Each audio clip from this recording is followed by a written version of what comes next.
তে স্বাগতম। সো আজকে আমি দেখাবো আপনি কিভাবে রবিতে ফ্রি নেট চালাবেন। সো এর আগে আমি আমার ব্যালেন্সটা চেক করে নিই।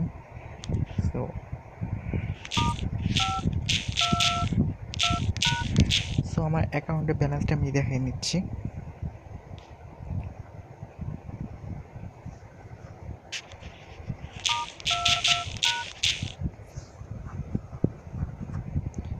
সো এটা সব সিমেই হবে, আর যাদের হবে না তারা অ্যাকাউন্টটা অ্যাক্টিভ করে নিতে হবে আগে। আপনার অ্যাকাউন্ট যাতে ভেরিফাইড না হয়, মানে আপনি কমপক্ষে 10 টাকা অথবা 20 টাকা দিয়ে আপনার অ্যাকাউন্টটা অ্যাক্টিভ করে নেবেন। অ্যাক্টিভ করা ছাড়া কিন্তু আপনার অ্যাকাউন্টে আর কি ফ্রি নেট চালাতে পারবেন না, যেসব বন্ধ সিম বা অনেক বন্ধ সিম আর কি হয় না। সো আপনি গুগল প্লে স্টোরে যাবেন। গুগল প্লে স্টোরে যাওয়ার পরে সার্চ করে দেবেন your freedom. So your freedom দেওয়ার পর এটা ইনস্টল করবেন। ইনস্টল করার পর ওপেন করবেন। সো ওপেন করার পর এখানে কনফিগারেশনে যাবেন।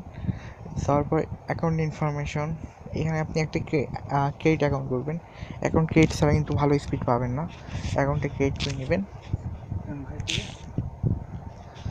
সো দেন আপনি কানেক্ট করবেন, আর এখানে আর কিচ্ছু করা লাগবে না। আর যদি আপডেট আপনার যদি আগে থাকে তাহলে আপডেট করে নেবেন, দেন জাস্ট কানেক্ট দিয়ে দেবেন, হয়ে যাবে। সো আমি আমার সিমটা অ্যাক্টিভ করে নিচ্ছি।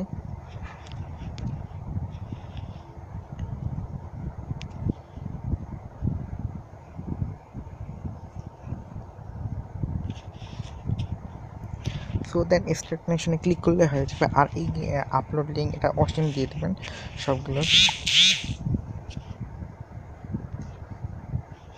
সো ফার্স্ট টাইমে একটু টাইম লাগবে, সো 2-3 মিনিট পর একে একে কানেক্ট নেবে। সো ভিউয়ার্স দেখেন আমার কিন্তু কানেক্ট নিয়ে নিছে। সো এ দেখেন কানেক্টেড। সো রবি সিমে কানেক্টেড, দেখেন রবি সিম। সো এইভাবে আর কি আপনি ফ্রি নেট চালাতে পারবেন আনলিমিটেড, যত খুশি তত। সো ভিডিওটা দেখার জন্য ধন্যবাদ, আর আমাদের হ্যাকার ভিডিওর সাথে থাকার জন্য আপনাকে অসংখ্য অসংখ্য ধন্যবাদ। সো নতুন ভিডিও পেতে আমাদের চ্যানেলে লাইক দিবেন আর শেয়ার করতে ভুলবেন না। অবশ্যই আমাদের এই ভিডিওটা শেয়ার করবেন। সো ধন্যবাদ সকল।